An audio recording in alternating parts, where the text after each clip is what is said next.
네, 안녕하십니까. 오늘 제79회 굿 인터넷 클럽의 진행을 맡은 한신대학교 문철수입니다. 인사드리겠습니다. 이번 굿 인터넷 클럽은요, 인터넷 동영상 서비스 규제 혁신이 나아갈 길, 이런 주제로 인터넷 동영상 서비스의 발전을 위해 이야기를 나누고 싶습니다. 토론에 앞서서 오늘 토론을 맡아주실 패널 분들을 소개해 올리겠습니다. 먼저 제 오른편에 배재대학교 박성순 교수님 나와 계십니다. 다음은 요 순서대로 할까요? 다음은 한국방송통신대학교 이성민 교수님 자리하셨습니다. 안녕하세요. 네, 그 옆에 네이버의 이광용 이사님 자리하셨습니다. 예, 마지막으로 컨텐츠 웨이브 노동환 팀장님 나와 계십니다. 예, 그럼 이제 본격적으로 토론을 진행해 볼까 합니다. 최근 망 사용 논쟁, 뭐 이런 인터넷 동영상 서비스랑 관련된 다양한 이슈들이 등장하고 있습니다. 우리가 여기서 물론 오늘 뭐 짧은 시간에 문제를 전부 해결할 수 있는 그런 합의점에 도달하기는 어려울 거라고 생각됩니다.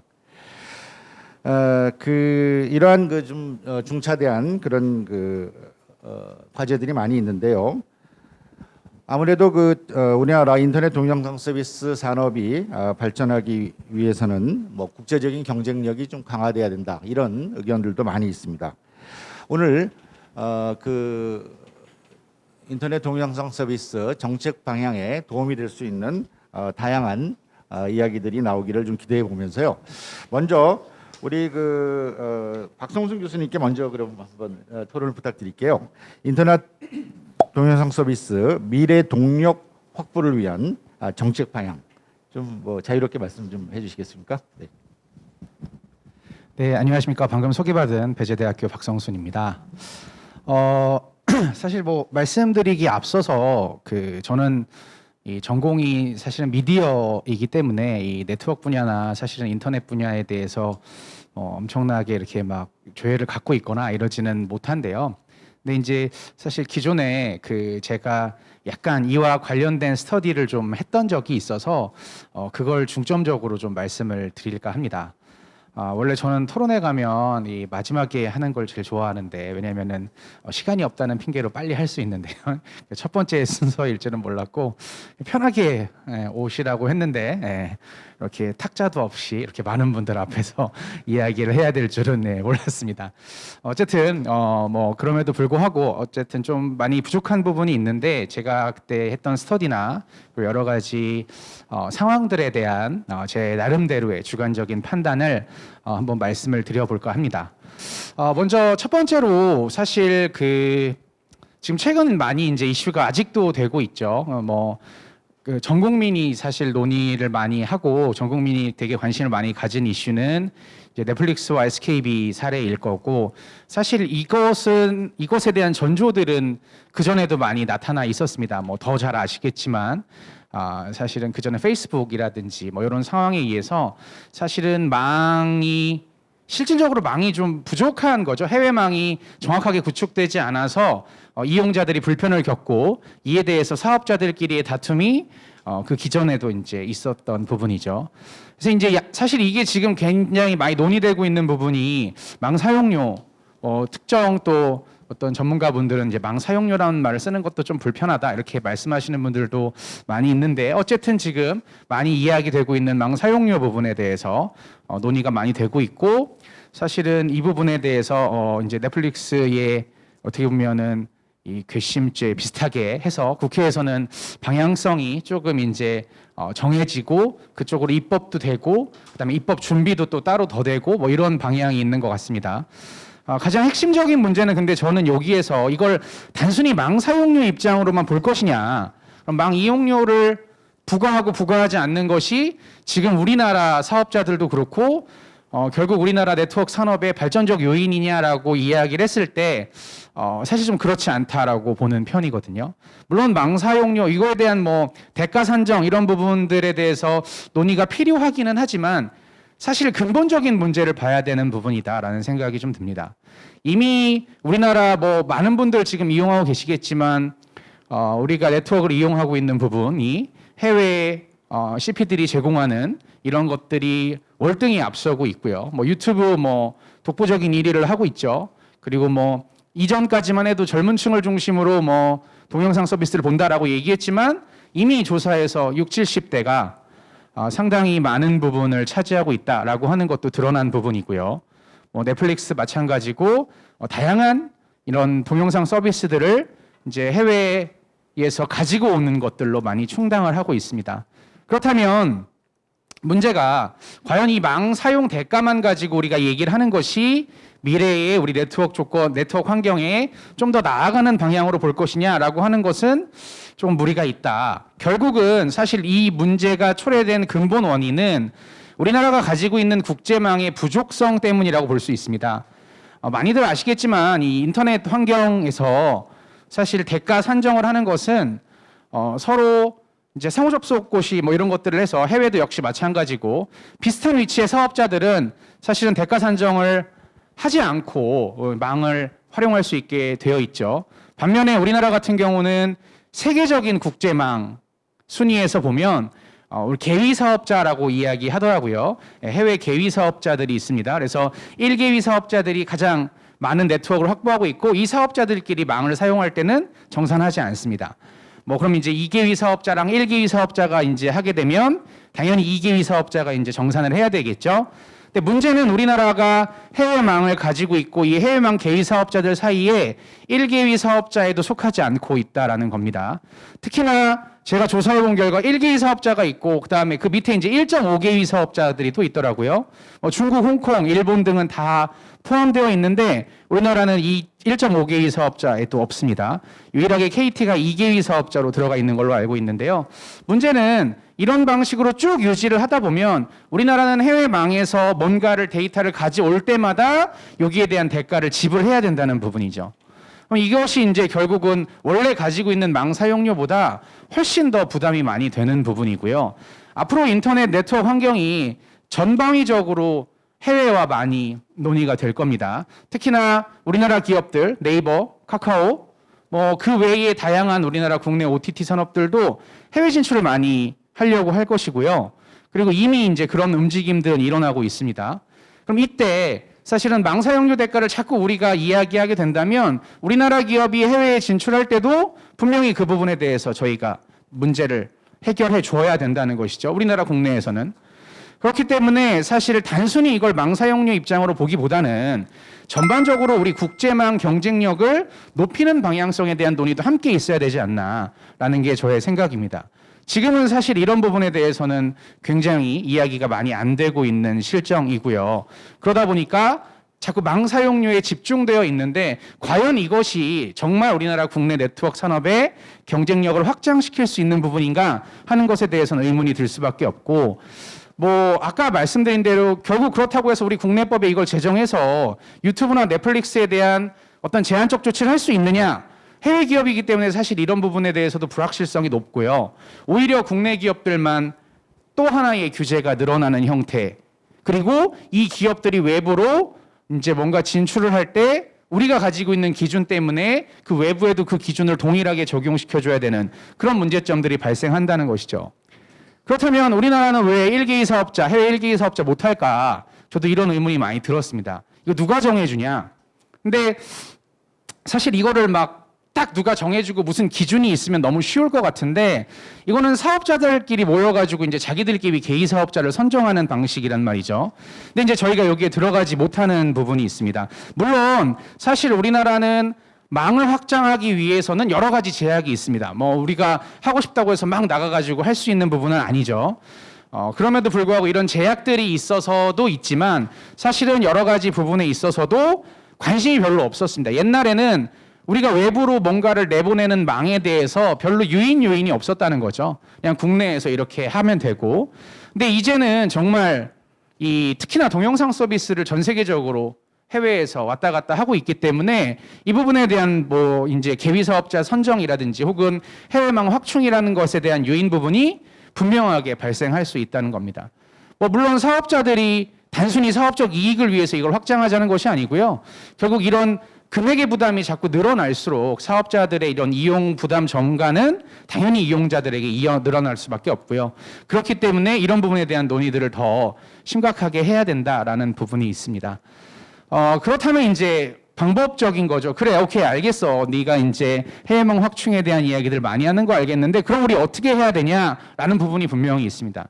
근데 이게 단순히 사업자들만 노력해서 되는 문제는 아닙니다. 아까 앞서서도 얘기했지만 뭐 지금 이미 1개위 사업자, 1.5개위 사업자 다들 이제 만나서 얘기하고 논의하고 있는데 우리 가서 껴줘라고 하면 단순히 껴질 수 있는 부분이 아니라는 것이죠. 그래서 이 개위망 사업자들을 결정하는 기준들이 알려진 바로는 뭐 커버리지라든지 이용하는 이용자의 양이라든지 뭐 다양한 방안들이 있더라고요. 그래서 이런 부분에 대한 경쟁력 확보는 당연히 사업자 차원에서 이루어져야 되고요. 이와 같이 또 이루어져야 되는 것이 정부의 외교적 노력입니다. 뭐 바이든 대통령 와가지고 삼성 반도체 가고 이런 것도 되게 좋은데요. 사실은 이런 부분들을 할 때 우리 망이라든지 이런 사업적인 영역들을 확장했으니 우리도 그 개위 사업자 안에서 우리들이 이렇게 국제적인 영향력을 같이 발휘할 수 있도록 같이 공존할 수 있도록 하는 것들이 분명하게 필요한 것이죠. 그렇지 않다면 사실 지금처럼 이개위 사업자에 머물러 있을 경우 미래에 사실 네트워크의 가치가 어떤 국가 경제의 큰 기반이 되었을 때 위기가 있을 수 있는 부분입니다. 물론 뭐 지금까지는 망중립성도 있고요. 그래서 이 개위 사업자들끼리 단합해서 데이터를 덜 준다든지 하지 않는데 앞으로는 이런 것들이 언제든지 바뀔 수 있거든요. 이미 미국이 한 차례 망중립성 폐지한 적이 있지 않습니까? 그렇기 때문에 사실 미리미리 준비해야 되는 부분이고요. 이게 왜 더 심각한 문제일 수 있냐면 사실 망 사용료 내는 거 여기 뭐 네이버 계시지만 네이버나 카카오는 할 수 있을 수 있습니다. 뭐 내가 낼 수 있지. 어느 정도 수준 안에서 내가 낼 수 있지. 반면에 우리나라가 혁신적인 뭔가를 준비하는 스타트업 기업들도 있을 수 있고요. 뭐 여러 가지 이제 많은 인터넷 네트워크 기업들이 생길 수 있는데 사실 이들이 중심적으로 하는 것은 특히나 신기술들을 많이 하고 있습니다. AR이라든지 VR이라든지 이런 것들은 어마어마한 망 트래픽을 요구하거든요. 이때 망 사용료 부과하게 된다는 거는 이들이 낼 수 있는 역할이 좀 줄어들게 되고 그러면 혁신적인 사업 시도 자체를 못하는 것이죠. 그래서 결국은 해외망 확충을 해서 우리가 경쟁력을 발휘한다면 망은 사실은 이제 그러면 우리가 부담이 좀 줄어드는 거죠. 우리가 상호 정산에 의해서 무료로 이용을 할 수 있기 때문에. 그래서 이런 부분들 때문에 우리가 근본적으로 좀 고민을 해야 되는 부분이 조금 더 폭넓게 경쟁력을 국제적 경쟁력을 갖기 위해서는 해외망 확충이 아니냐. 이미 뭐 우리 KT 서브마린이라든지 LS 전선이라고 하는 해외 해저 케이블 망 업체는 세계 5위권 안에 드는 기술력을 가지고 있습니다. 이런 기술은 있는데 사실은 사업 영역에서의 확장이 지금 안 되고 있는 실정이죠. 특히나 저희 망은 미국이랑 일본을 많이 의존하고 있기 때문에 이 부분에서도 사실은 문제가 생기면 국내 이용자들이 피해를 볼 수밖에 없는 부분이죠. 그래서 결론적으로 지금 단순하게 우리가 망 사용료라든지 뭐 이용 대가에 대한 논의들이 많이 일어나고 있는데 이 부분에 대한 해결 분명히 중요하지만 더 확장적으로 봤을 때 우리나라의 ISP라든지 아니면 국가 정부라든지 이런 쪽에서 조금 더 이런 망 확보, 그다음에 해외 네트워크에 대한 경쟁력 확보에 대한 신경을 쓸 때가 아닌가. 여기에 대한 논의들도 조금 더 구체적으로 진행이 되는 것이 좋을 것 같다라고 하는 것이 저의 생각입니다. 네, 이것으로 일단 저의 이야기는 마무리 짓도록 하겠습니다. 감사합니다. 네, 박 교수님 감사드립니다. 아무래도 망사업 사용료 문제에 좀 집중해서 말씀을 해주셨고요. 네트워크 산업의 경쟁력 확보, 특히 해외망 확충 굉장히 중요한 과제를 던져주셨어요. 물론 사업자들의 노력도 중요하겠지만 정부 차원의 어떤 외교적인 노력 이러한 것 그리고 특히 이제 기술력이 우리가 확보가 돼 있지만 그것이 이제 사업 영역까지 이어지지 못하는 그런 아쉬움 그런 좋은 지적을 지금 해주셨고요. 그럼 이어서 지금 저 옆에 계시는 우리 이성민 교수님께 한번 말씀을 여쭤볼게요. 우리나라 인터넷 동영상 서비스 그럼 이제 우리 이어서 말씀하시면 되겠는데 글로벌 경쟁력 강화 방안 필요성 뭐 이런 거 좀 말씀해 주시면 감사하겠습니다. 네, 그 앞에서 워낙 어마어마한 얘기를 해서 어마어마한 얘기를 해주셔서 저는 어떻게 해야 되나 고민을 많이 했는데요. 저는 일단 콘텐츠 정책을 주로 연구를 하는 사람으로서 이제 인터넷 기반의 동영상 서비스를 어떻게 바라볼 건가에 대한 고민들을 좀 해왔던 기회가 있어서 그 말씀을 좀 드리게 될 것 같습니다.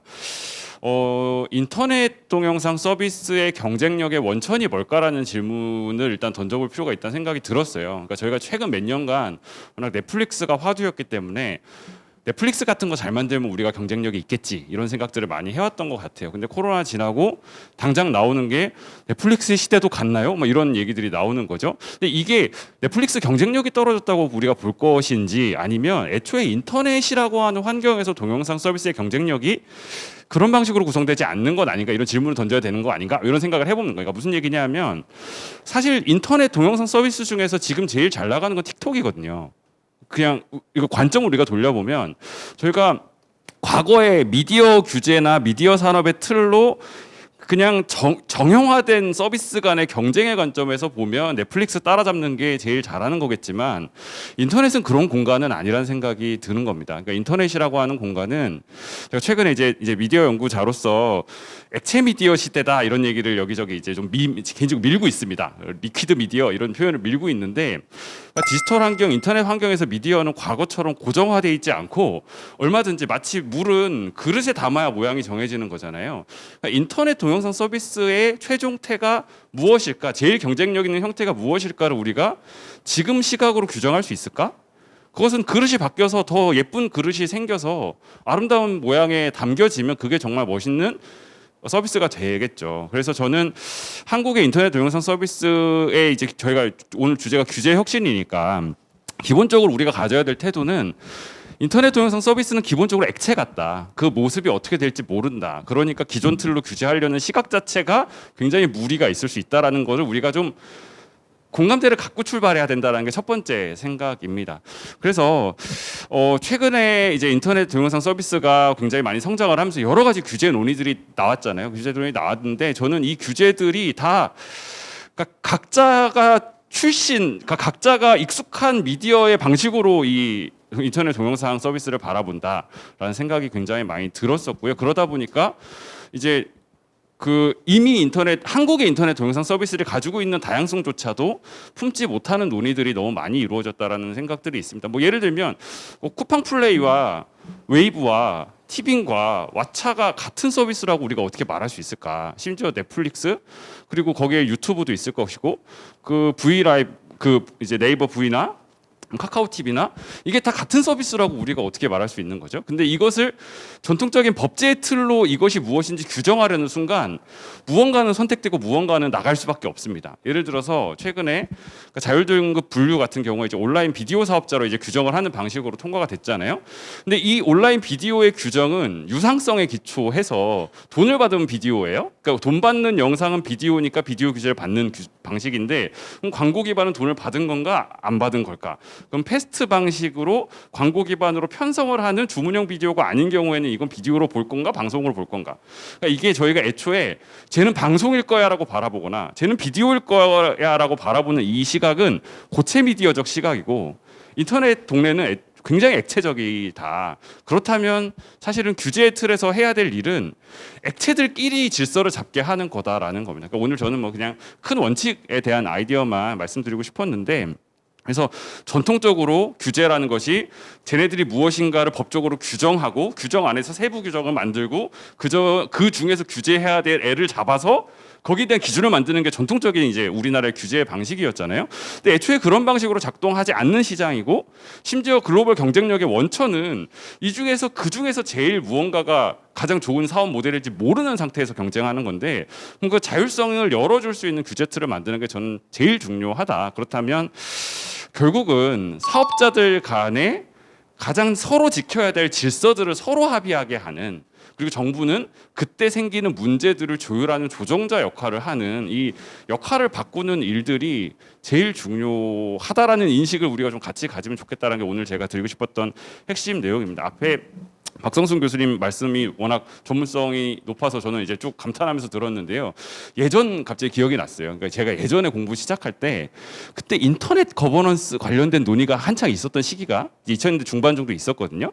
그때 저는 왜 인터넷 거버넌스가 중요한지 이해를 못했어요. 근데 쭉 제가 앞에 박 교수님 말씀을 들으면서 계속 든 생각은 애초에 인터넷이라고 하는 것은 정부가 그것도 개별 단위 국가의 정부가 달려들어서 해결할 수 있는 차원의 문제가 아니라 수많은 사람들의 이해관계가 합의에 의해서 조율돼 가면서 최적의 방식을 찾아나가는 방식으로 만들어진 영역인데 그걸 뒤늦게 우리가 팔로우하면서 그것을 과거의 틀로 적용해서 이해하려고 하는 게 적절한가? 그렇다면 오히려 이미 이 시장에서 다양한 사람들이 창발적으로 서로 협의하고 있는 요 것들의 질서를 어떻게 잡을 건가에 더 집중해서 그래서 규제의 날과 규제의 원칙과 방향들의 어떤 뭐랄까 위치 자체를 재조정하는 작업들을 우리가 해야 될 때라는 생각들이 들었고요. 이제 그걸 위해서 조금 더 이제 정부와 이런 협회나 기업들이 그런 차원에서의 조금 더 미래지향적인 논의들을 할 수 있는 기회가 열려야 되지 않을까 이런 생각을 해봤습니다.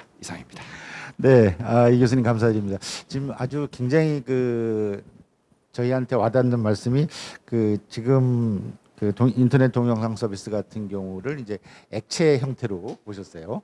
그러니까 너무 우리가 고체 형태로서 너무 기존의 틀에 맞춰서 규제를 하는 것이 아니냐라는 굉장히 와닿는 말씀을 해주셨는데 결국은 정책적 방향에서는요 사업자 간의 합의 그리고 정부에서는 어떤 조정자의 역할, 결국 자율성을 보장해 줘야 된다는 그런 중요한 지적을 해주신 것 같습니다. 다음은 우리 네이버 이광용 이사님께 인터넷 동영상 서비스를 활용한 보편적 시청권 확대 이 문제를 좀 여쭤보겠습니다. 네. 예, 안녕하세요. 방금 소개받은 네이버 이광용입니다. 먼저 저희가 발표를 하기에 앞서서 제 이제 회사의 공식적인 입장은 아니고 제 개인적인 의견임을 전제로 말씀을 드리겠습니다. 지금 앞선 두 분 교수님께서 그 인터넷 동영상 서비스에 대해서 우리나라가 어떻게 구체적인 경쟁력을 가져갈 수 있느냐에 초점을 뒀다라면은 저 같은 경우에는 일반 국민들이 특히 이제 보편적 시청권이라는 특수한 그런 방송물에 대해서 일반 국민들의 방송 시청권을 어떻게 보장할 수 있느냐에 초점을 두고 말씀을 드리려고 합니다. 아무래도 저한테 이런 주제를 이렇게 요청을 하신 이유가 생각을 해보니까 네이버가 일반 국민들한테 가장 최접점에서 서비스를 제공하는 사업자이기 때문에 이런 요청을 드렸다라고 생각이 됩니다. 제가 말씀드릴 상황은 크게 세 가지 순서로 말씀을 드리려고 합니다.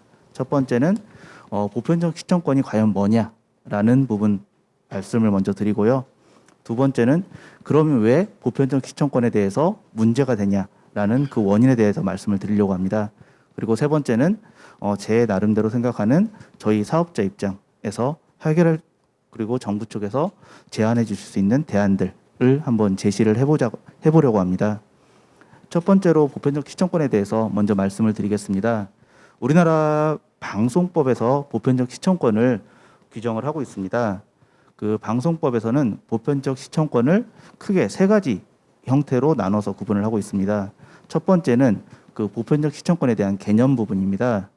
그 방송법의 2조에 보시면은 보편적 시청권이란 국민적 관심이 큰 체육 행사나 그 밖의 주요 행사에 대해서 일반 국민이 방송을 시청할 수 있는 권리라고 규정이 되어 있습니다. 그리고 그 방통위 고시로 국민적 관심이 큰 체육 행사에 대해서는 월드컵이라든지 아시안 게임, 올림픽, 그다음 WBC 등이 규정이 되어 있습니다. 두 번째로 방송법에서는 보편적 시청권을 그럼 어떻게 보장을 해야 되냐라고 규정이 되어 있는데요. 이 부분에 대해서는 조금 원론적인 입장만 되어 있습니다. 즉 방송 중계권을 사온 사업자하고 실제 방송을 하고자 하는 사업자 간에 합리적이고 공정한 가격으로 거래해라 라고 이렇게 원리적인 측면만 규정이 되어 있고, 마지막 세 번째로는 그러면은 방송 중계권을 사온 사업자와 실제 방송을 하고자 하는 사업자가 해야 될 사항들 그리고 하지 말아야 될 사항들은 뭐냐라고 해서 예를 들어서 방송 중계권을 사온 사업자들은 일반 국민들 즉 가구 도달률이라고 법에서는 표시가 돼 있더라고요. 그 가구 도달률이 어떤 방송에 대해서는 95%까지 확보를 해라. 어떤 방송에 대해서는 75%까지 확보를 해라라고 규정이 되어 있고, 그 다음에 방송 사업자들 간에 서로 간에 계약을 할 때는 합리적이고 뭐 공정한 가격으로 하거나, 그다음에 거래라든지 판매를 거부하거나 지연하지 말아라라고 이렇게 조금 원론적인 측면이 하나 되어 있고, 그 다음에 방송 뉴스 등을 제공을 할 때 자료화면이라고 하죠. 이런 자료화면은 방송 사업자한테 제공해라라고 이렇게 규정이 되어 있습니다. 그 법을 요약하자면은 다음과 같이 요약이 될 것 같습니다. 즉 보편적 시청권이란 국민들의 권리입니다. 즉 사업자들이 이걸 가지고 돈을 벌고 하는 게 법에서는 규정이 되어 있지 않고, 국민들이 그 관심 있는 체육 행사를 볼 수 있는 권리로 규정이 되어 있고, 두 번째는 일부 구체적인 사항들이 있습니다. 즉 그러면 방송 시청권을 사온 사업자들은 일반 국민들이 볼 수 있도록 가구별 도달률, 즉 올림픽이라든지 월드컵 같은 경우 95% 가구가 이걸 볼 수 있도록 만들어라라고 구체적인 의무가 규정되어 있습니다. 그리고 세 번째로는 사업자 간의 계약 관계 사항에서는 사업자들 간 자유롭게 협상을 해라. 다만 그 협상의 한계는 가격을 부당하게 높게 받지 말고, 그 다음에 불리한 조건 등을 통해서 협상을 거부라든지 지연하지 말아라라는 조건이 되어 있습니다. 저희 우리나라 법에서 있는 원칙은 이렇게 세 가지고요. 다음에 보편적 시청권이 발생하는 원인에 대해서는 아마 많은 분들이 다 아실 겁니다. 즉 월드컵 같은 경우 뭐 한국하고 다른 나라 경기할 때 내가 관심 있는 다른 경기들은 갑자기 다 사라지게 됩니다. 그리고 볼 수 있는 채널이 없습니다. 그리고 올림픽 같은 경우에서도 뭐 축구라든지 야구 아니면은 금메달이 유력시되는 종목이 방송될 때는 그 종목 외에는 다른 종목들을 볼 수 있는 걸 전혀 사라지게 돼서, 즉 이게 중복 편성이라고 흔히 법적으로는 정의가 되는데요. 중복 편성의 문제가 보편적 시청권의 가장 큰 문제고, 비인기 종목, 즉 소외 종목에 대해서는 관심 있는 종목 국민들이 볼 수 있는 채널을 만들어 달라라는 부분으로 요약이 됩니다.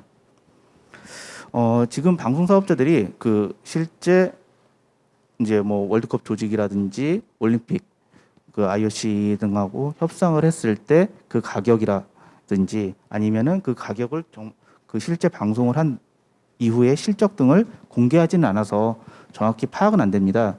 다만 최근 들어서는 그 뭐 방송 광고 시장이 좀 안 좋아지다 보니까 그 중계권을 사오고 실제 방송을 한다 할지라도 많은 부분 적자를 보는 건 사실인 것 같습니다.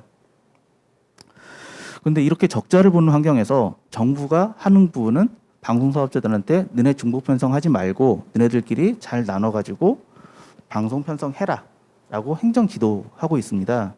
근데 이게 과연 실효성이 있는지 실제 의심이 되고요. 그러면은 이런 중복 편성 문제를 과연 어떤 식으로 해결을 하고, 그리고 국민들이 보편적 시청권이란 권리를 가진 국민들이 다른 종목들을 어떻게 볼 수 있냐라는 그 실질적인 해결책을 마련하는 데 정부는 좀 집중을 해야 된다라고 생각을 합니다. 여기에 대해서 제가 생각하는 부분들은 다음과 같습니다. 실제 우선 정부에서 조금 그 지금 하고 있는 부분에 아쉬운 부분은 크게 두 가지 정도 말씀드렸다시피 실효성이 없는 행정지도에 집중하는 부분이 하나 있고, 두 번째는 아직까지 구체적으로 논의를 하고 있지 않지만 작년 토론회 등을 통해서 정부에서 생각하는 방향은 방송 사업자들 수익이 악화되니 그 악화되는 수익을 인터넷 동영상 서비스 사업자들이 조금 더 부담할 수 없냐라는 방향으로 그 논의가 전개되는 것 같아서 좀 아쉬운 측면이 있습니다. 제 입장에서는 먼저 정부가 보편적 시청권에 대해서는 나서야 될 부분하고 나서지 말아야 될 부분들을 명확히 구분해서 일을 해야 된다라고 생각을 합니다. 그러니까 인기 종목들 같은 경우 그 실제 못 볼 수 있는 수단 없을 겁니다. 네, 그러니까 아까 말씀드렸다시피 뭐 우리나라 축구 경기라든지 금메달 유력한 종목들에 대해서 여러분들도 다들 어떤 채널을 돌리든 그 채널 그 종목만 방송을 해서 문제지 그 종목이 방송이 되지 않아서 문제인 경우는 없습니다.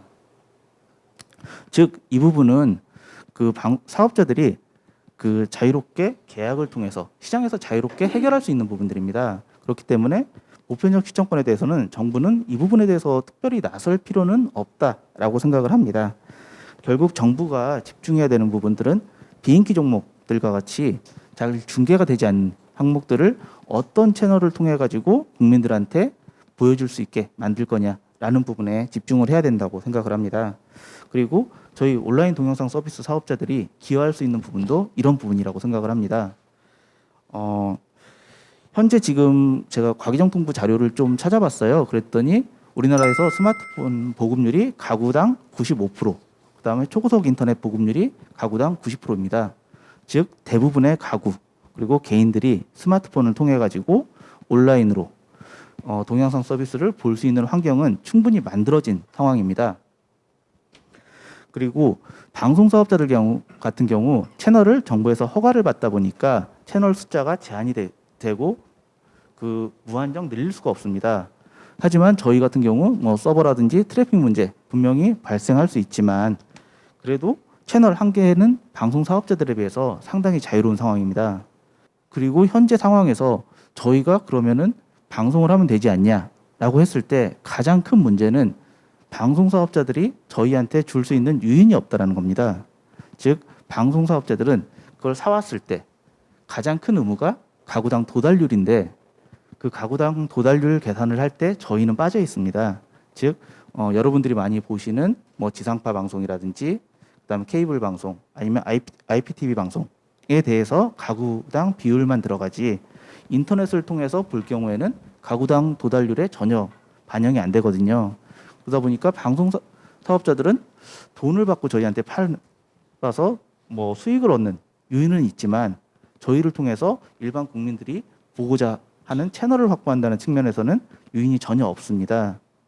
이런 측면에서 차라리 정부 쪽에서 가구당 도달률 계산 같은 거 할 때 저희 채널들을 조금 더 반영을 해주시면 어떨까 하는 생각이 듭니다. 그 외에 나머지는 저희랑 방송사들이 협상을 해야 될 영역이라고 생각을 하고요. 예, 이상으로 제 발표 마치도록 하겠습니다. 감사합니다. 네, 감사합니다. 우리 이광용 이사님께서는 지금 그 보편적 시청권에 대한 어떤 법적인 해석, 그리고 특히 이제 인터넷 동영상 서비스가 이러한 그 보편적 서비스에 기여할 수 있는 방안, 지금 굉장히 의미 있는 제안을 해주셨습니다. 그 가구당 도달률에 우리 저 인터넷 동영상 서비스도 이제 포함되는 그런 이제 어떻게 혹시 어떤 저기 방안이 있을까요? 그건 지금 네이버로 문제 한정을 해서 좀 말씀을 드리면요. 뭐 프로야구라든지 다른 중계를 보시면은 실제 참여자 숫자들이 나타납니다. 그래서 몇십만 명이 국민들이 이 종목을 보고 있습니다라는 항목들이 나타나는데 이런 항목들을 가구당 숫자로 계산을 해가지고 실제 이제 계산을 할 때 그 시청하는 가구 수에 합산하는 방법들이 있을 수 있다라고 생각을 합니다. 네, 정부 당국자들도 좀 굉장히 유념해서 좀 고려해야 될 사항이 아닌가 싶습니다. 네, 의견 감사드리고요. 지금 이제 새 토론자께서 말씀해 주셨는데 아무래도 우리 외부의 노동환 팀장님 하실 말씀이 더 많을 것 같아요. 그래서 우리나라 인터넷 동영상 서비스 발전을 위한 뭐 규제 혁신 방향 어떻게 보면 오늘 주제에 전부 해당되는 내용이라고 볼 수 있는데 아무래도 지금 현업에서 뭐 여러 가지 고충도 있으시고 이 제일 와닿는 점이 많으실 것 같은데 좀 포괄적으로 좀 부탁드리겠습니다. 네. 예, 소개받은 콘텐츠웨이브 노동환입니다. 이제 굿 인터넷 클럽 이제 좋은 기회 주셔서 너무 감사드리고요.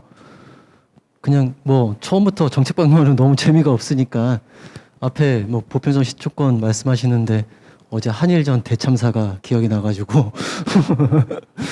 어제 축구에 대해서 뭐 보편적 시초권 얘기하셨는데 아무래도 보편적 시초권에 대해서는 도달률에 대한 개념 자체를 이제 바꿀 때가 됐다고 보고 있고요. 제가 이렇게 말씀드리는 이유는 서두에 이렇게 던졌던 이유는 인터넷 동영상에 대한 명확한 정의가 없는 게 사실입니다. 아까 이성민 교수님도 말씀하셨듯이 전달하는 그 콘텐츠가 어떨 건가 그리고 어떠한 플랫폼 비즈니스가 이루어지고 있는가에 대해서 명확하게 이게 정의가 있지는 않거든요. 그러면 저희가 소위 말하는 인터넷 동영상 서비스라고 하면은 다양한 콘텐츠가 플랫폼을 통해서 이용자에 도달하는 과정에 있어서 지금 현재 되고 있는 모든 대부분의 이제 정책 방향은 RMC, 저희는 레디메이드 콘텐츠라고 해서 보통 텐트폴 드라마나 텐트폴 예능 이런 중심의 서비스를 제공하면서 그러한 콘텐츠를 플랫폼을 통해서 이용자에게 딜리버리하는 서비스거든요. 명확하게 업에 대한 정의는 있습니다. 근데 현실과 지금 있는 정책 쪽에서는 약간의 괴리감이 발생하는 건 사실입니다. 5월 달에 국회 통과한 전기통신사업법상 온라인 동영상 서비스에 대한 정의도 굉장히 불호되어졌죠. 초반에 논의했던 과정에 있어가지고 약간 정책 방향이 약간 틀어진 것도 사실이고요. 하지만 법으로서 하나의 산업을 담기에는 어느 정도 한계점이 있고 법과 그걸로 구체하기 위한 시행령이나 시행규칙까지 고려했을 경우에는 그 정의가 불호도할 수밖에 없는데 그 과정에서 만약에 문제가 많이 생깁니다. 그러니까 하나의 예시를 들게 되면은 온라인 동영상 서비스가 전기통신사업법상 정의가 되고 나서 그거에 대한 정책적인 취지가 초반에 있었습니다. 2019년도부터 시작을 해서 2020년도 5월까지 디지털 미디어 생태계 발전 방안을 만들면서 가장 중요하게 논의됐던 바가 그거였습니다. 그때 저희가 BH 쪽하고 과기부, 방통위, 문체부까지 대부분의 관련 부처를 들어가고 하면서 정책 방안을 6개월 동안 작업을 해가지고 수많은 정책 방안을 만들어냈습니다. 근데 마지막에 딱 걸렸던 게 그거였거든요. 법적 근거가 없다. 과연 그걸 어떻게 풀어날 것인가. 그래서 부가통신 사업자 중에 여러 가지 유형의 서비스 중에 온라인 동영상 서비스, 특히 소위 말하는 S바 중심의 OTT 서비스에 대해서 지원에 대한 근거를 만들어 달라고 했던 부분입니다. 그게 다행히 5월 달에 통과가 돼가지고 이게 법적으로 지원을 받을 수 있는 하나의 근거가 마련됐는데 이 과정에서 갑자기 다른 게 튀어나오기 시작을 하죠. 온라인 동영상 서비스가 법적 지위가 있으니 그걸 레버리지 삼아가지고 관련된 규제를 입히려고 하는 정부 부처들이 있습니다. 그거는 부처 간 합의됐던 여러 가지 이런 사항들이 만들고 나면은 정책의 방향은 말은 하는데 실질적으로 이 정책을 이끌어가기 위해서는 정부 부처 간의 이견차가 굉장히 큰 건 사실이죠. 저희도 이제 온라인 동영 서비스에서 지원금과 마련하기 위해서 콘텐츠 지원 사업, 데이터 지원 사업 여러 가지 이 근거를 통해서 계속 정부 부처에 요구를 하고 지금 사업자들고 그거를 신청하거나 많이 활용하고 있는 이제 초기 단계에 오고 있는데 최근에는 이 지원 근거로 마련했던 그 정의 규정 자체가 장애인 방송을 의무화하거나 아니면은 또 다른 방송 심의의 규정을 받게 한다거나 이런 부분들이 밑에서 지금 다시 논의가 되고 있는 상황입니다. 가장 불편한 점은 정책의 방향성은 있는데 그 부분을 정부 부처가 실행하는 데 있어서 정부의 역할은 분명히 있지만 방향성에 대한 동의를 어기게 되는 거죠. 그럼 사업자들 입장에서는 정책에 대한 예측성이 많이 낮아지고 사업을 이끌어가면서 규제에 대한 리스크가 굉장히 커지게 됩니다.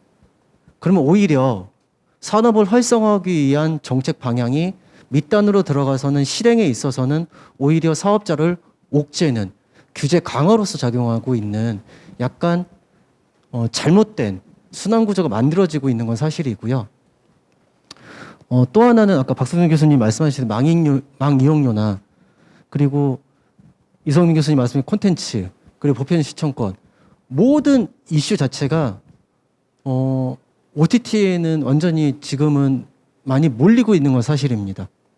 그 이유를 말씀드리면은 OTT 그러니까 S바 중심 RMC를 제공하는 S바 중심으로 우선 제가 국한돼서 말씀드리게 되면은 저기 밑단에 있는 제작단부터 그리고 그 콘텐츠를 제공하는 CP들 그리고 그 콘텐츠를 받고 딜리버리하는 플랫폼 이용자까지 이르는 그 과정들이 항상 존재를 합니다. 그 과정에 있어서 과거에는 그 여러 가지 이해관계자들의 갈등이 그렇게 존재하지는 않았습니다. 근데 현재는 저 밑단에 있는 제작, 그리고 콘텐츠 수급 영역, 이용자 영역, 다양하게 갈등이 생기고 있는 상황이거든요. 근데 그 갈등을 중재할 수 있는 부처가 되게 다양합니다.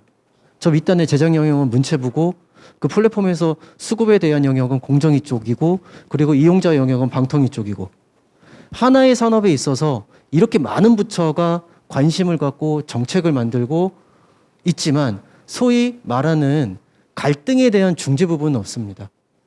가장 중요한 이제 갈등적인 요소 부분이 저 밑단에부터 시작하는 IP 문제, 그리고 플랫폼에 있어서 CP와의 거래가의 문제, 또 이용자 영역에 있어서 이용자 보호 문제, 여러 가지 다양한 영역에서 있는데 법이 있는 게 있고 법이 없는 게 있는 건 사실입니다. 그러면 이 산업이 정말 국내 미디어 산업의 성장 동력으로서 작용하기 위해서는 정부 부처가 이 산업이 원활하게 작동하기 위해서 각각의 영역에서 그 갈등을 해소하고 가이드라인을 주고 어떻게든 이 산업이 선순환 구조로 작동될 수 있는 하나의 방향성이 만들어졌는데 그거는 아직까지 부족한 것이 현실이고, 아무래도 이번에 이제 국정과제 중에 OTT에 관련된 영역 자체가 한 큰 꼭지로 3개 정도가 들어가 있습니다. 플랫폼하고 콘텐츠에 대한 동방성장 부분, 그리고 이용자 보호 부분, 또 하나는 플랫폼에 대한 그 활성화 부분, 딱 3가지 꼭지로 들어가 있는데 과거 마련됐던 정책 방향하고 크게 다르지가 않습니다. 그렇다고 하면은 왜 이 정책이 항상 유사하게 나타나는 이유에 대해서는 이제 고민할 필요가 있거든요. 정책의 방향은 사회적으로 어느 정도 이제 합의점이 도달됐다고 이제 볼 수가 있고, 근데 그 합의점을 좀 더 실행해야 되는 시기가 오고 있는 건 사실이거든요. 근데 실행하는 과정에서 어느 부처가 주도적으로 해야 되는지에 대해서는 뭐 제가 이 자리에서 말씀드리기는 어렵지만 각각의 영역에서 정부 부처가 이제 정책을 실행해야 되는 단계입니다.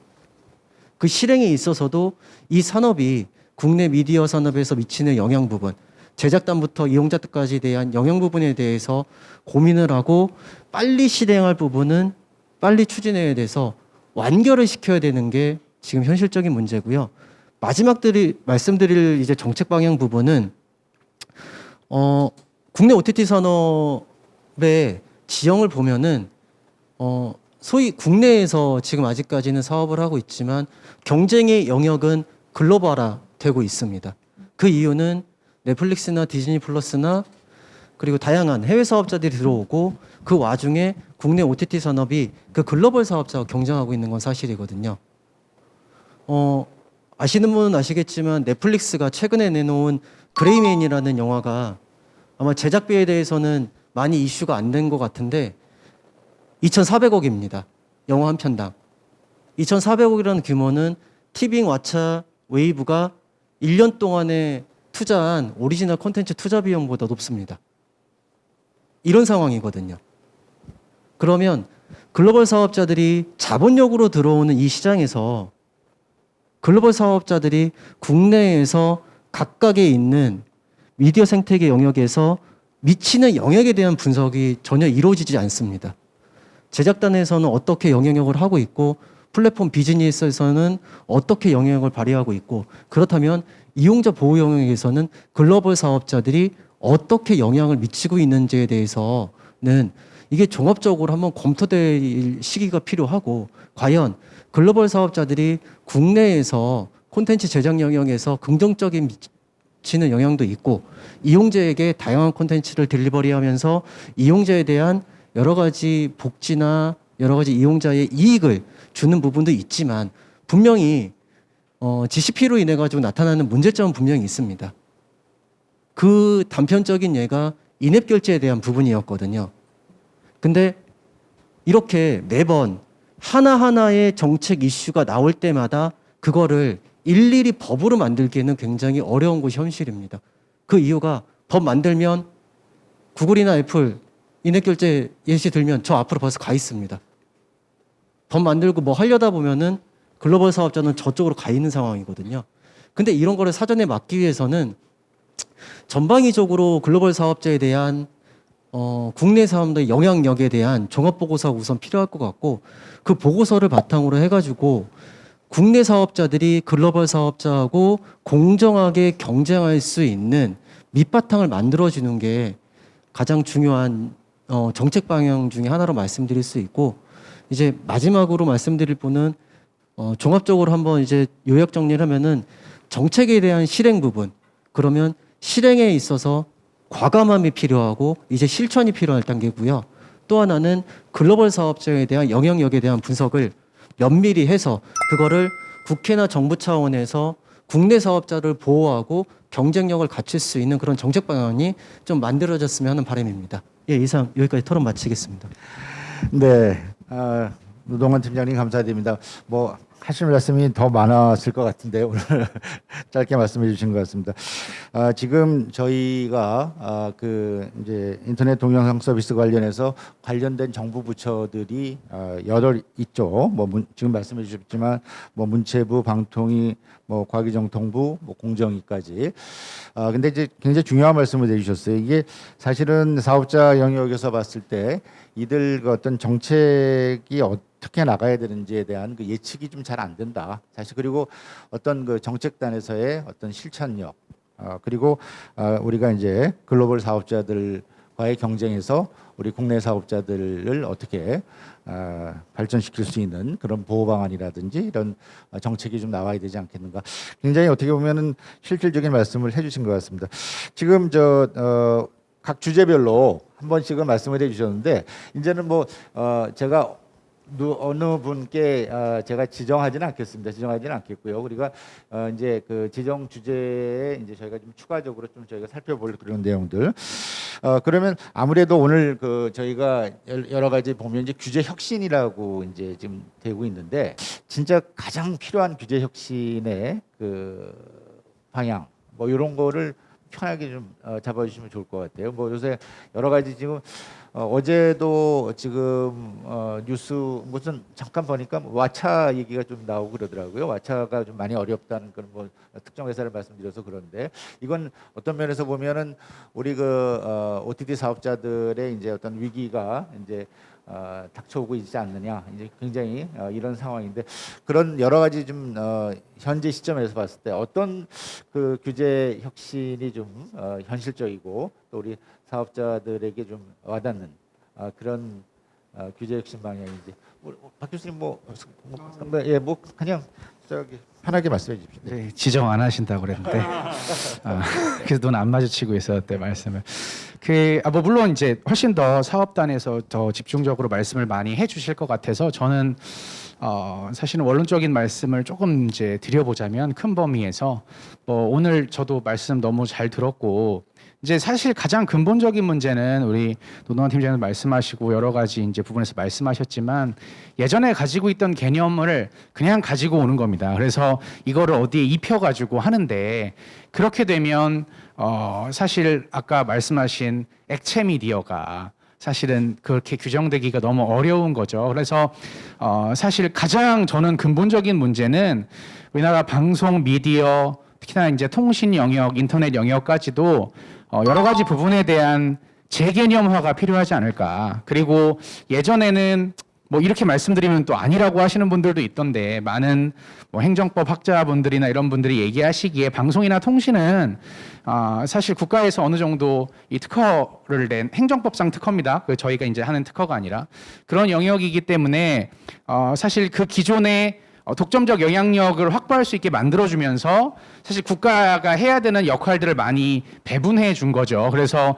아까 말씀하신 보편적 시청권이라는 것들도 엄밀히 따지면 그렇게 공적으로 중요한 영역이면 국가가 해줘야 되는 거예요. 근데 사실 그런 부분을 방송에게 이제 주면서 뭐 어떤 특정한 부분에 대한 어떤 독점적인 영역을 확보해주고 그것을 너희가 사업적 영역으로 영위할 때 우리가 공적 영역도 너네가 해라라고 하는 부분에서 출발을 한 건데 지금은 이제 그런 부분들이 완전히 무너지지 않았습니까? 옛날에 니네는 잘 됐으니까 뭐 니네 그때는 돈 많이 벌었고 지금은 돈 못 버는데 그러면 너네가 계속 해야 되는 거 아니냐에 대한 얘기는 해서는 안 되는 부분인 것 같고요. 영역이 변화했으면 그 부분에 대한 것들을 분명하게 논의를 해줘야 되는데 사실 그 부분은 없죠. 그냥 추가적인 것들을 어디에 넣을 것이냐, 법적 근거가 없고 혹은 법적 근거가 없다는 얘기가 제가 이제 또 저는 어떻게 또 해석이 되냐면 규제의 근거가 없다는 생각으로 자꾸 드는 거예요. 그러니까 그런 부분이 아니라 사실 조금 더 영역화를 명확하게 해서 꼭 필요한 부분, 실제로 정말 보편적 시청권 아까 말씀 많이 하셨는데 저희가 실제로 봐야 되는 국민적 관심 행사가 뭔지 저희 모르지 않습니까?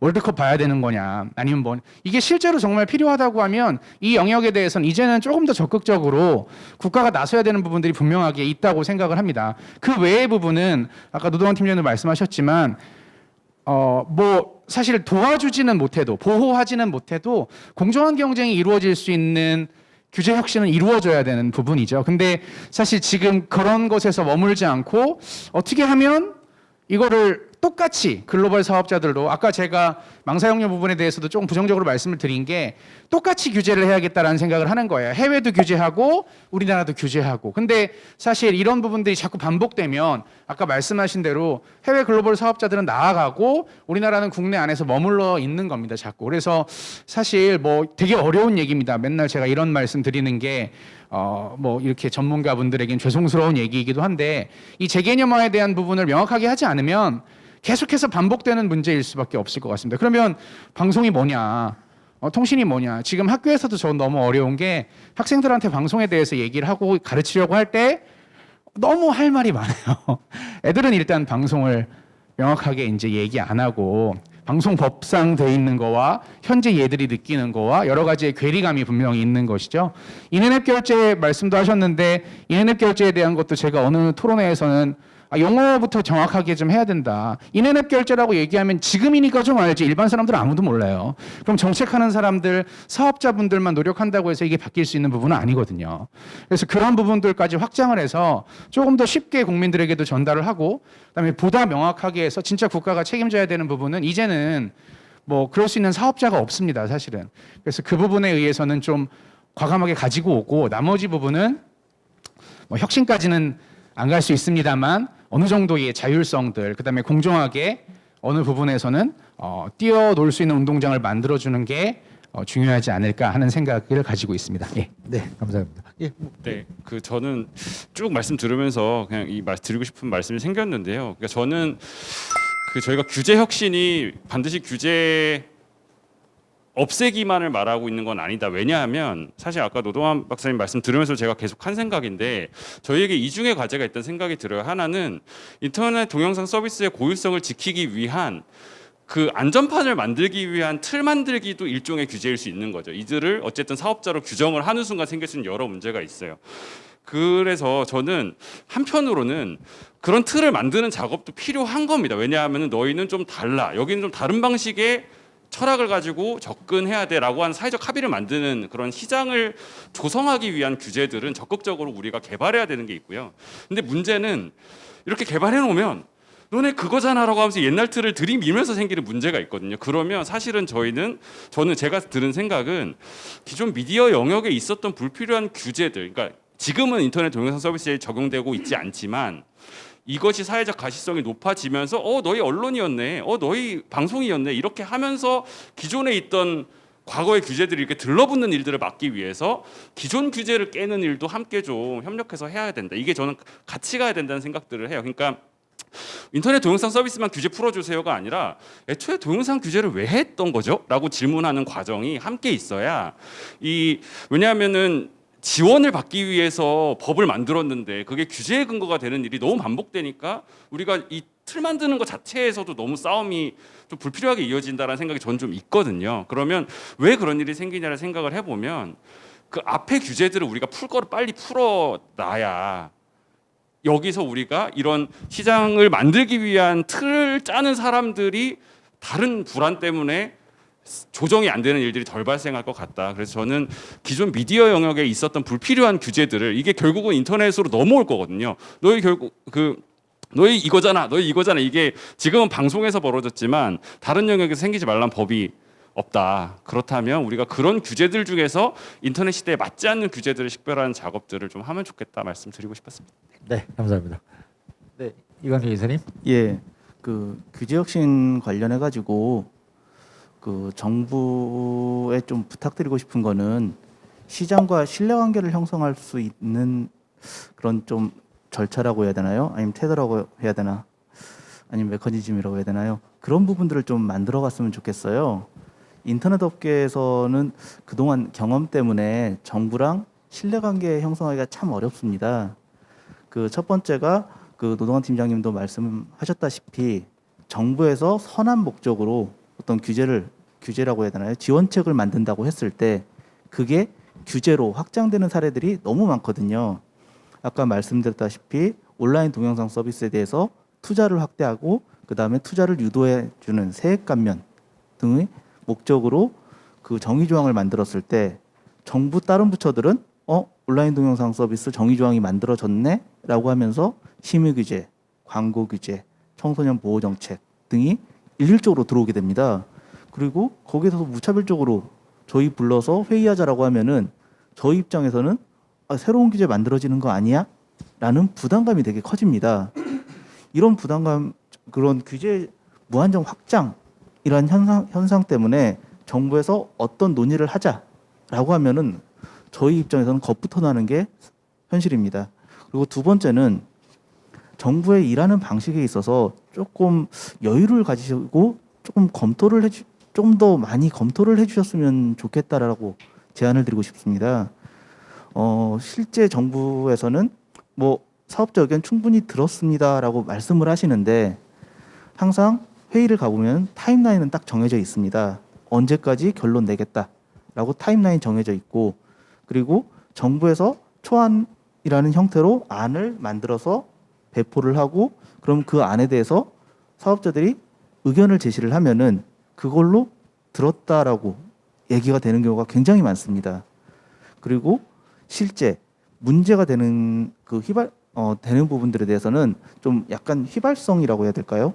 그러니까 사회에서 갑자기 문제가 됐을 때 그러면 거기에 대해서 제도 개선 방안을 만들어 보자라고 해서 저희를 소집하고 제도 개선 방안을 급하게 만들어서 뭐 국회라든지 정부에서 정책 방안을 발표하거나 국회에 법안을 제출하는 경우들이 굉장히 많습니다.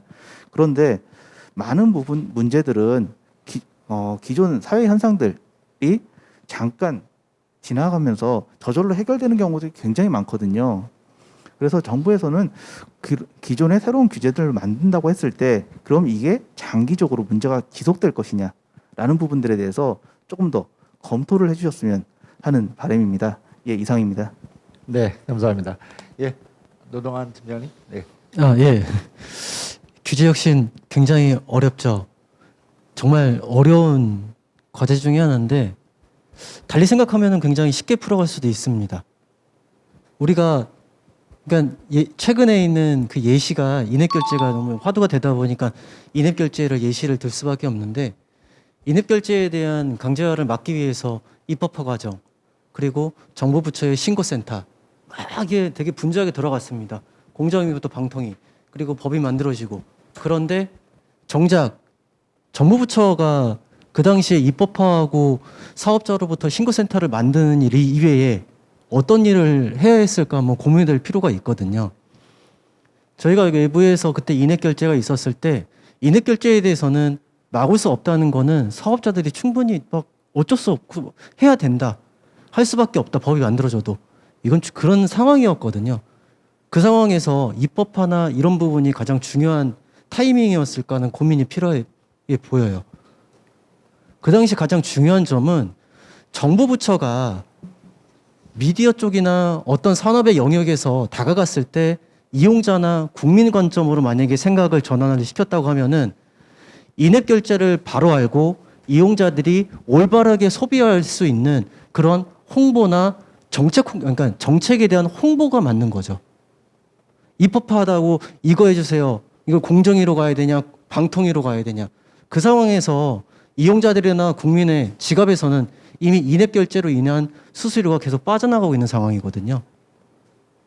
사업자를 막는 것보다는 국민과 이용자를 보호하는 관점으로서 이제 정책이 추진돼야 된다고 봅니다. 그렇다고 하면은 정부 부처가 산업을 바라보는 관점을 시각을 완전히 바꿔버려야 되거든요. 내가 이거를 통해 가지고 뭐를 할 수 있다. 이거를 통해 가지고 이 정책에 대해서는 우리 부처가 관할하고 우리가 할 수 있다. 이런 마인드가 이제는 미디어 영역에서는 통하지 않는 상황입니다. 워낙 예전에 있는 방송 시장 비해서 인터넷 시장 그리고 또 하나 인터넷 동영상 시장은 굉장히 빠르게 변화하고 있기 때문에 관점이 변하지 않으면은 규제 혁신은 일어나지가 않습니다. 그리고 또 하나는 저희 이제 규제가 혁신이라는 부분이 있는데 혁신이 이루어지면 솔직히 말하면은 모든 법 체계를 그냥 다 내려놓고 시작해야 되거든요. 혁신이라는 부분이. 기존 틀 안에서는 절대 혁신이 일어날 수가 없습니다. 규제 영역에서는. 왜 그러냐면은 이 규제가 있음으로 해가지고 정보부처는 이 규제를 통해 가지고 사업자를 관리 감독을 하거든요.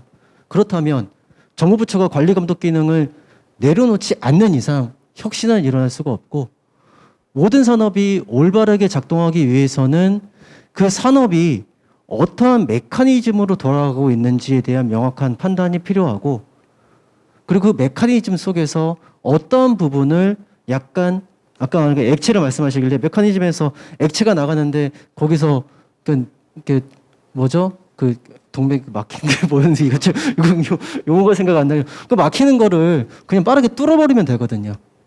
이제는 규제를 바라보는 그 시각이 바뀌어야 될 타이밍이라고 보고 있고, 근데 그 와중에서도 사업자 나름대로 경쟁력을 갖추고 있는 자구적인 노력도 같이 필요하다고 보고 있습니다. 네.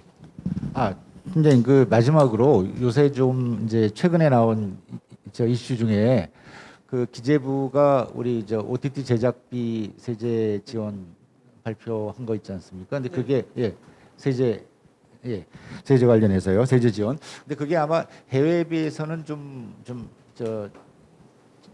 약하다, 미약하다 뭐 그런 얘기들도 많이 나오고 있는데요. 그래서 그런 거 하고 그다음에 자율등급제 얘기가 요새 좀 많이 나오고 있는데 그거 좀 마무리 좀 말씀해 주시겠습니까? 네. 세제 지원이라는 부분은 필요성 부분부터 말씀드리게 되면은 문화 콘텐츠 산업 영역에서 콘텐츠에 대한 투자는 굉장한 리스크를 안고 있는 산업입니다. 하나에 만약에 100억 원을 투자한 콘텐츠라고 하게 되면은 최대한 리쿠프할 수 있는 게 해외 매출까지 포함을 해가지고 60에서 70%를 리쿠프하면은 굉장히 잘했다고 보고 있거든요. 근데 그 와중에서 어느 정도 제작에 대한 비용 부분을 세제로 감면시켜 주면은 그 사업자들이 그 리쿠프에 대해서 좀 더 보존할 수 있다는 그런 관점이 있습니다. 그런 관점에서 OTT 쪽에서도 오리지널 콘텐츠에 대해서 많은 투자가 있으니 그 투자에 대해서 세액 감면 요청을 했고 7월 21일 날 기재부에서 세법 개정안에 OTT 콘텐츠에 대한 제작 비용에 대한 세제 지원이 포함되어 있습니다. 이제 향후 일정은 8월부터 법 개정을 해가지고 2023년부터 이제 시행이 되는데 약간 관점의 차이가 있었습니다. OTT 쪽에서는 오리지널 콘텐츠에 대한 투자 비용에 대한 세액 공제를 요청을 했는데 현행 법 체계상 투자 비용에 대한 세액 공제는 약간 어려운 면이 있어서 이번 세법 개정안에는 OTT 콘텐츠에 대한 제작 비용에 대한 세제 지원이 들어가 있는데 OTT 플랫폼도 제작 비용에 대한 세제 지원의 대상은 맞습니다.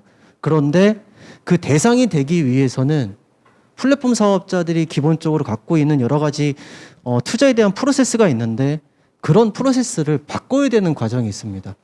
세제 지원을 받기 위해서는 플랫폼 사업자들은 계약 구조나 이거를 바꿔야 되는 상황이 있기 때문에 약간 현실적으로 그러니까 세제 지원에 직접적으로 수혜 당사자는 아니지만 저희가 투자하는 제작사들이 제작 비용에 대한 세제 지원 받는 거는 시장 관점에서는 좀 약간 선순환 구조로서 굉장히 좋은 정책이라고 보고 있지만 좀 더 장기적인 관점으로는 OTT 콘텐츠 사업자들이 OTT 플랫폼 사업자들이 투자에 대한 비용이 연간 단위로 1,000억, 1,200억, 1,300억 계속 늘어나고 있는 상황이거든요. 그렇기 때문에 투자에 대한 비용 부분을 어느 정도 세액을 통해서 그러니까 투자에 대한 비용을 세제로 감면해 주거나 또 하나 방안은 투자에 대해서 일부에 대한 비용을 환급을 시켜줘서 그걸 콘텐츠 투자에 재투자할 수 있는 이런 게 약간 장기적인 관점으로 좀 필요할 것 같고요. 자체 등급 같은 경우에는 OTT 업계에서 가장 수건 사업 중에 하나입니다.